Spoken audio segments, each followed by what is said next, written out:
BJP ರಾಜ್ಯಾಧ್ಯಕ್ಷರಾದ Vijendra ಅವರು ನನ್ನನ್ನು ಭಾರತೀಯ ಜನತಾ ಪಾರ್ಟಿ ಚಿಕ್ಕಮಗಳೂರು ಜಿಲ್ಲಾ ಅಧ್ಯಕ್ಷರಾಗಿ ಘೋಷಣೆ ಮಾಡಿ ಇಂದಿಗೆ 2 ವರ್ಷ ಕಳೆದಿದೆ. 2 ವರ್ಷ ಅವಧಿಯಲ್ಲಿ ಜಿಲ್ಲೆಯಲ್ಲಿ ನಡೆದಿರುವ ಬಹುತೇಕ ಚುನಾವಣೆಗಳು ಭಾರತೀಯ ಜನತಾ ಪಾರ್ಟಿಯ ಕೈವಶವಾಗಿದೆ ಎಂದು ಬಿಜೆಪಿ ಜಿಲ್ಲಾಧ್ಯಕ್ಷರಾದ ದೇವರಾಜ್ ಶೆಟ್ಟಿ ತಿಳಿಸಿದರು. 17ನೇ ತಾರೀಕು ಜಿಲ್ಲಾ ಸಹಕಾರಿ ಕೇಂದ್ರ ಬ್ಯಾಂಕ್ನ ಚುನಾವಣೆ ನಡೀತಾ ಇದೆ.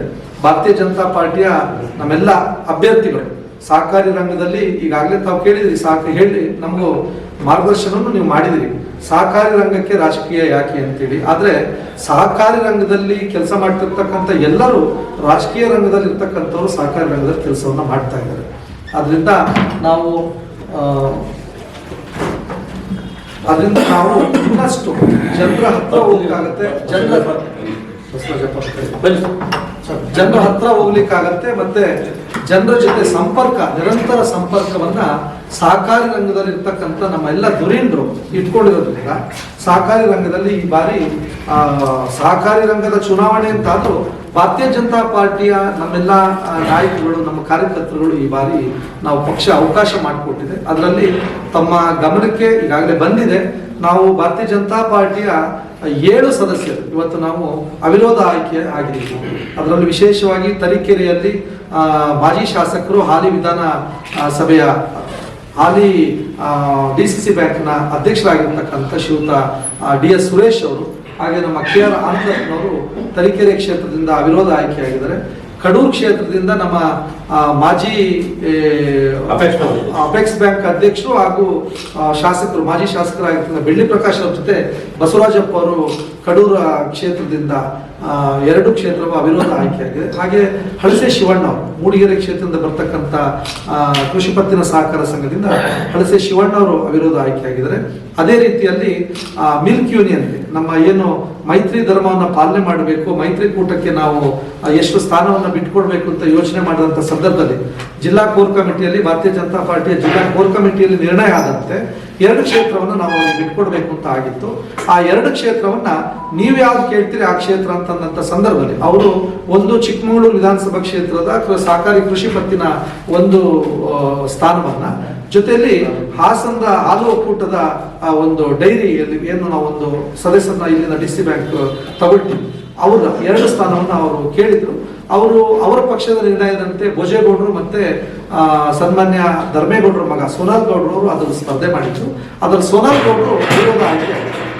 ತಳಮಟ್ಟದಿಂದ ಕಾರ್ಯಕರ್ತರನ್ನ ಸಂಘಟಿಸುವುದರ ಜೊತೆಗೆ ಮುಂಬರುವ ಗ್ರಾಮ ಪಂಚಾಯಿತಿ, ತಾಲೂಕು ಪಂಚಾಯಿತಿ, ಜಿಲ್ಲಾ ಪಂಚಾಯಿತಿ, MLA MP ಚುನಾವಣೆಗಳಲ್ಲಿ ಭಾರತೀಯ ಜನತಾ ಪಾರ್ಟಿ ಅತ್ಯಧಿಕ ಮತಗಳ ಅಂತರದಲ್ಲಿ ಗೆಲುವು ಸಾಧಿಸಲಿದೆ ಎಂದು ಹೇಳಿದರು. ಸೋನಾಲ್ ಗೌಡರು ಅವಿರೋಧ ಆಯ್ಕೆ ಆಗಿದ್ದಾರೆ. ಅದ್ರ ಜೊತೆಯಲ್ಲಿ ನಮ್ಮ NR ಪುರದಿಂದ ನಮ್ಮ ಭಾರತೀಯ ಜನತಾ ಪಾರ್ಟಿಯ ನಮ್ಮ ಅಭ್ಯರ್ಥಿ ಜೈಪಾಲ್ ಅಲ್ಲಿಂದ ಅವಿರೋಧ ಆಯ್ಕೆ ಆಗಿದ್ದಾರೆ. ಇದಿಷ್ಟು 7 ಸ್ಥಾನವನ್ನು ನಾವು 13ರಲ್ಲಿ 7 ಸ್ಥಾನವನ್ನು ನಾವು ಭಾರತೀಯ ಜನತಾ ಪಾರ್ಟಿ ಈಗಾಗಲೇ ಅವಿರೋಧ ಆಯ್ಕೆ ಆಗಿದೆ. 1 ಸ್ಥಾನ ಶೃಂಗೇರಿಯಲ್ಲಿ 3 ಇತ್ತು, ಭಾರತೀಯ ಜನತಾ ಪಾರ್ಟಿಗೂ 3 ಇತ್ತು, ಕಾಂಗ್ರೆಸ್ಗೂ 3 ಸ್ಥಾನ ಇತ್ತು. ಅಂತ ಸಂದರ್ಭದಲ್ಲಿ ಸೊಸೈಟಿಯಲ್ಲಿ ಬಂದಂತ ಡೆಲಿಗೇಟ್ಸ್ಗಳು ಅದನ್ನ ಕೂತು ಒಂದು ಯೋಚನೆ ಮಾಡಿ ಲಾಟ್ರಿ ಮಾಡುವ ಮುಖಾಂತರ ಅದು ಲಾಟ್ರಿಯಲ್ಲಿ ದಿನೇಶ್ ಹೆಗಡೆ ಅಂತೇಳಿ ಕಾಂಗ್ರೆಸ್ ಮುಖಂಡರು ಏನು ಸಹಕಾರ ಸಂಘದಿಂದ ಡೆಲಿಗೇಟ್ ಆಗಿ ಬಂದಿದ್ರು, ಅವರು ಅವಿರೋಧ ಆಯ್ಕೆ ಆಗಿದ್ದಾರೆ. ಒಟ್ಟು ಈಗಾಗಲೇ 8 ಸ್ಥಾನ ಅವಿರೋಧ ಆಯ್ಕೆ ಆಗಿದೆ. ಬರುವಂತ 5 ಸ್ಥಾನಕ್ಕೆ ಚುನಾವಣೆ 17ನೇ ತಾರೀಕು ಚುನಾವಣೆ ನಡೀತಿದೆ. ನಾನು ಜಿಲ್ಲೆಯಲ್ಲಿರ್ತಕ್ಕಂಥ ನಮ್ಮ ಸಹಕಾರಿ ಮತದಾರರು ಯಾರಿದ್ದಾರೆ, ನಾನು ಮತದಾರರಲ್ಲಿ ವಿನಂತಿಯನ್ನ ಮಾಡ್ತೀನಿ, ಭಾರತೀಯ ಜನತಾ ಪಾರ್ಟಿ ಮತ್ತು JDSನ ಮೈತ್ರಿಕೂಟಕ್ಕೆ ತಾವು ಬೆಂಬಲವನ್ನು ಕೊಡಬೇಕು. ಮತ್ತು ಭಾರತೀಯ ಜನತಾ ಪಾರ್ಟಿ ಮತ್ತು ಮೈತ್ರಿಕೂಟದ ಉಳಿದ ಅಭ್ಯರ್ಥಿಗಳಾಗಿರ್ತಕ್ಕಂಥ ನಮ್ಮ ಚಿಕ್ಕಮಗಳೂರಿನಲ್ಲಿ SL ಭೋಜೇಗೌಡರು ಮತ್ತು CT ರವಿ ಅವರಿಗೆ ಚಿಕ್ಕಮಗಳೂರಿನ ವಿಧಾನ ಸಭಾ ಕ್ಷೇತ್ರದಲ್ಲಿರ್ತಕ್ಕಂಥ ತಾಲೂಕು ಕ್ಷೇತ್ರದಲ್ಲಿರ್ತಕ್ಕಂಥ ನಮ್ಮ ಸಹಕಾರಿ ಮತದಾರರು ಅದಕ್ಕೆ ಭೋಜೇಗೌಡರು ಮತ್ತು CT ರವಿ ಅವರಿಗೆ ಮತವನ್ನು ಹಾಕಬೇಕು. ಅದೇ ರೀತಿಯಲ್ಲಿ TFPCMS ಅಲ್ಲಿ ನಮ್ಮ ಭಾರತೀಯ ಜನತಾ ಪಾರ್ಟಿ ಅಭ್ಯರ್ಥಿಯಾಗಿ ನಮ್ಮ ಕೊಪ್ಪ ಮಂಡಲದ ಅಧ್ಯಕ್ಷರಾಗಿರ್ತಕ್ಕಂಥ ಶ್ರೀಯುತ ಎಚ್ ಕೆ ದಿನೇಶ್ ಅವರು ಸ್ಪರ್ಧೆ ಮಾಡಿದ್ದಾರೆ. ದಿನೇಶ್ ಅವರಿಗೆ TNPCMS ಇಂದ ವೋಟ್ ಹಾಕಬೇಕು ಅಂತ. ಅದರಲ್ಲಿ ತಮಗೆ ಗೊತ್ತಿದೆ, ಅದರಲ್ಲಿ ಇರೋದೇ 7 ಓಟು. 7 ಓಟಲ್ಲಿ ನಾವು ಭಾರತೀಯ ಜನತಾ ಪಾರ್ಟಿ 4 ಮತ್ತೆ ನಮ್ಮ ಮೈತ್ರಿ JDS ನ 1 ಓಟು ಮೂಡಿಗೆರೆಯಿಂದ ಅವ್ರು ಬರ್ತದೆ. ಹಾಗಾಗಿ JDS ನ ಓಟು ನಮಗೆ ಹಾಕ್ತೀವಿ ಅಂತ ಅವರು ಮೈತ್ರಿಯ ಪರವಾಗಿ ನಮ್ಗೆ ಹಾಕ್ತೀವಿ ಅಂತ ಹೇಳಿದ್ದಾರೆ. ಹಾಗಾಗಿ ನಾವು ಆ ಸ್ಥಾನವನ್ನು ಗೆಲ್ತೀವಿ. ಜೊತೆಗೆ ಇತರೆ ಕ್ಷೇತ್ರದಲ್ಲಿ, ಸಹಕಾರಿ ಕ್ಷೇತ್ರದ ಇತರೆ ಕ್ಷೇತ್ರದಲ್ಲಿ ಇಡೀ ಜಿಲ್ಲಾವಾರು ಏನು ಇತರೆ ಕ್ಷೇತ್ರದ ಮತದಾರರಿದೆ, ಅದರಲ್ಲಿ ನಮ್ಮ ಈಗಾಗಲೇ 2 ಬಾರಿ ಅಭ್ಯರ್ಥಿಯಾಗಿ DC ಬ್ಯಾಂಕ್ ಡೈರೆಕ್ಟರ್ ಆಗಿರ್ತಕ್ಕಂಥ ಶ್ರೀಯುತ ರಮೇಶ್ ಅವರು, PL ರಮೇಶ್ ಅವರು ಅದನ್ನು ಸ್ಪರ್ಧೆ ಮಾಡಿದ್ದಾರೆ. ಅವ್ರಿಗೂ ಸಹ ತಾವು ಮತವನ್ನು ಕೊಡಬೇಕು. ಜೊತೆಗೆ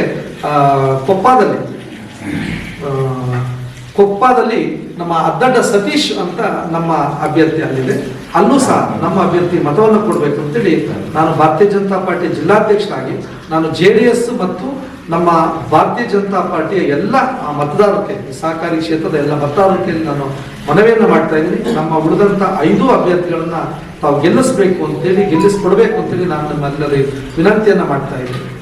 ಕುರುವಂಗಿ ವೆಂಕಟೇಶ್, ಬೇಕನಹಳ್ಳಿ ಸೋಮಣ್ಣ, ಈಶ್ವರಹಳ್ಳಿ ಮಹೇಶ್, ಪುಟ್ಟಸ್ವಾಮಿ, ಚಬಿನ್ ಉಪಸ್ಥಿತರಿದ್ದರು.